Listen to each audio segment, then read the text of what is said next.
Hello friends, let us now learn some important points about the G protein coupled receptors. So what are G protein coupled receptors?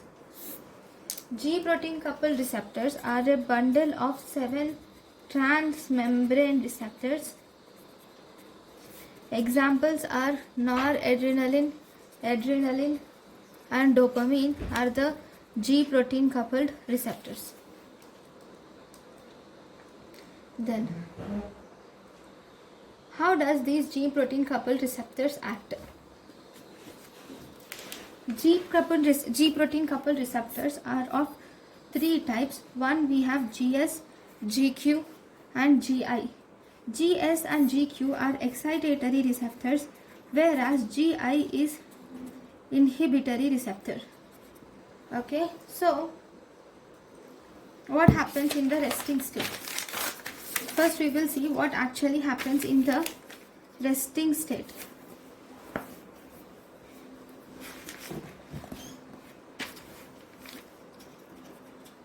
In the resting state, G protein receptors will has mainly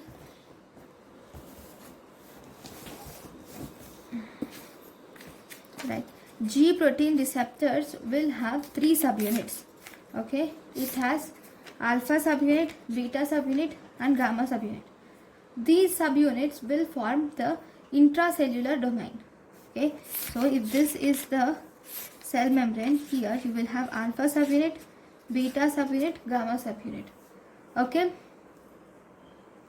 and this is the G protein coupled receptors. So these subunits are together, we call it as intracellular domain. Okay, then similarly we have extracellular domain. Extracellular domain of G protein coupled receptors. This extracellular domain mainly contains is for binding the hormones, is for hormonal binding. Okay, in the resting state, these are the changes, these are the things which you see. Now what happens if there is binding? On binding, first it gets activated. So in the activated state, alpha subunit will first undergo conformational change. It will first undergo conformational change and this lead to the release of GDP and binding of GTP. Okay, so this alpha subunit will now bind to GTP. So this result in formation of GTP bound alpha subunit. This GTP bound alpha subunit,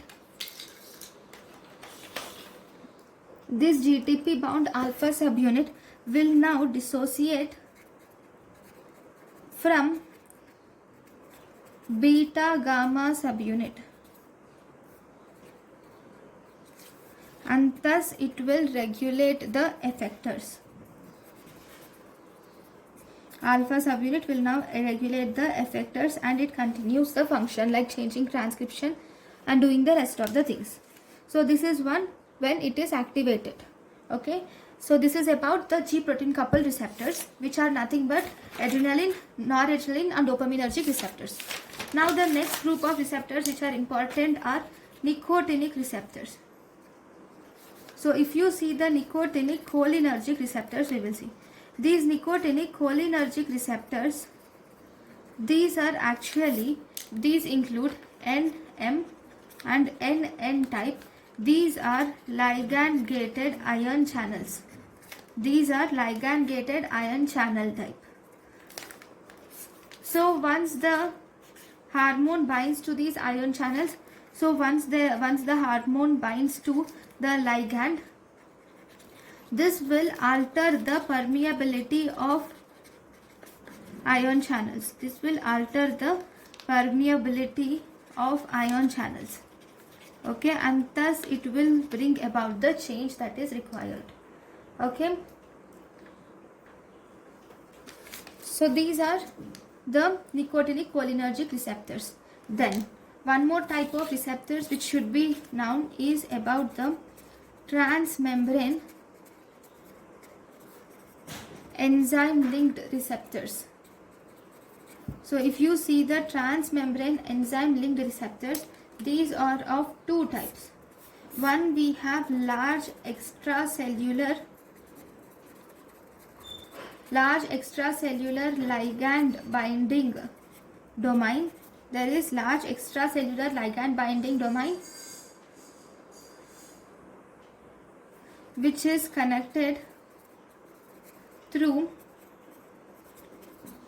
a single transmembrane hepatic peptide chain. I'll just draw a diagram, just a minute. To intracellular subunit. It is similar to the G protein coupled receptor.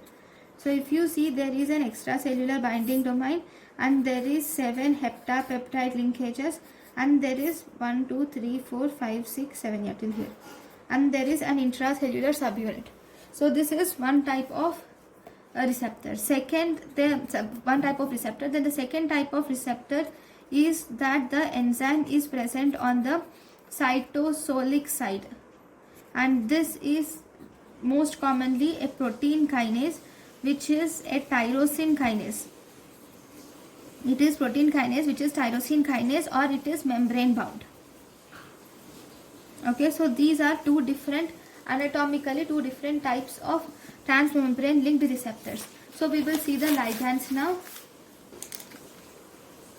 Okay, now if you see the physiological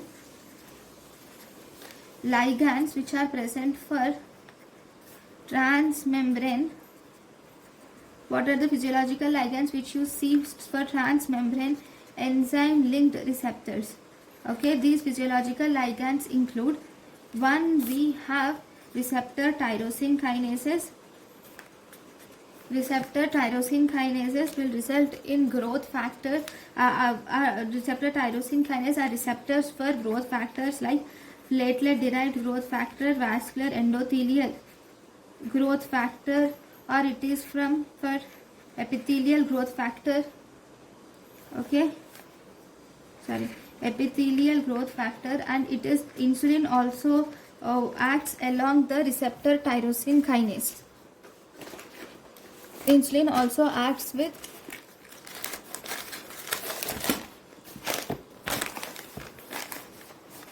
in the receptor tyrosine kinase. Then if you see,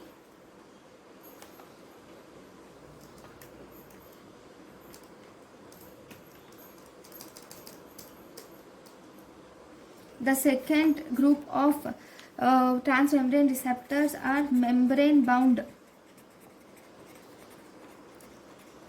receptors, which include natriuretic peptide.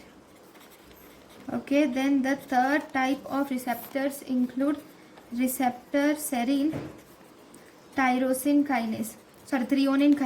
Receptor serine threonine kinases, these include transforming growth factor beta. So these are the different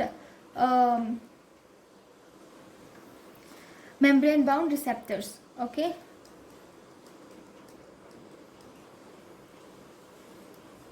next, now let us now once we have learned about the receptors, now all these receptors will result in activation of secondary messengers.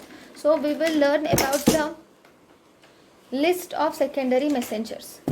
So let us now learn about the list of secondary messengers. The list of secondary messengers include: we have diacylglycerol, inositol triphosphate,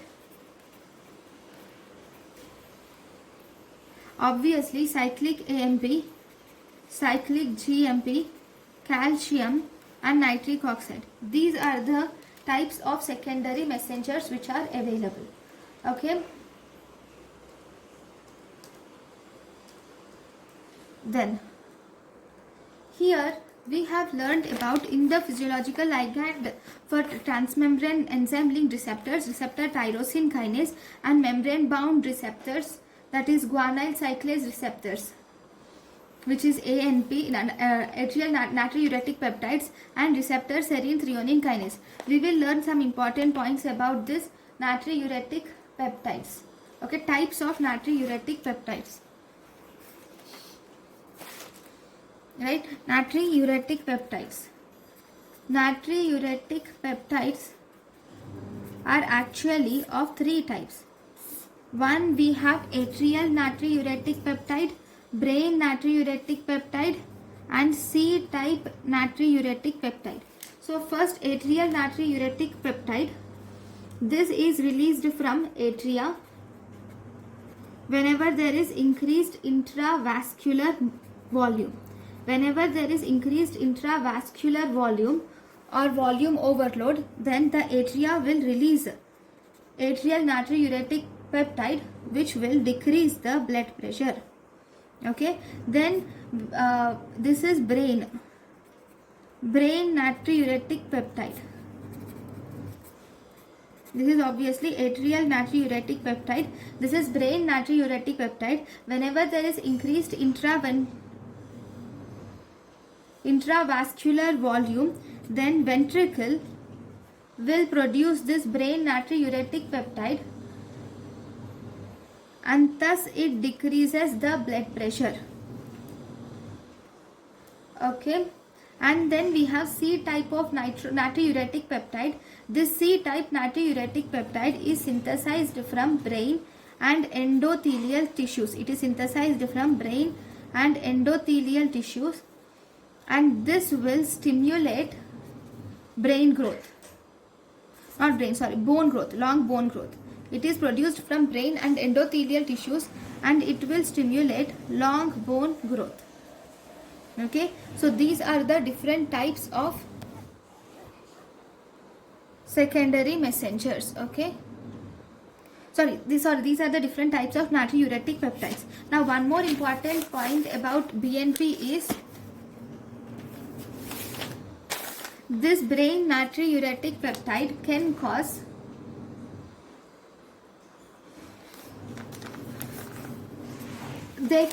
this brain natriuretic peptide reduces the blood pressure and thus decreases the cardiac hypertrophy, and it also decreases the fibrosis.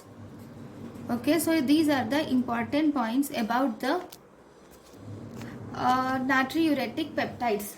Then, thank you for watching.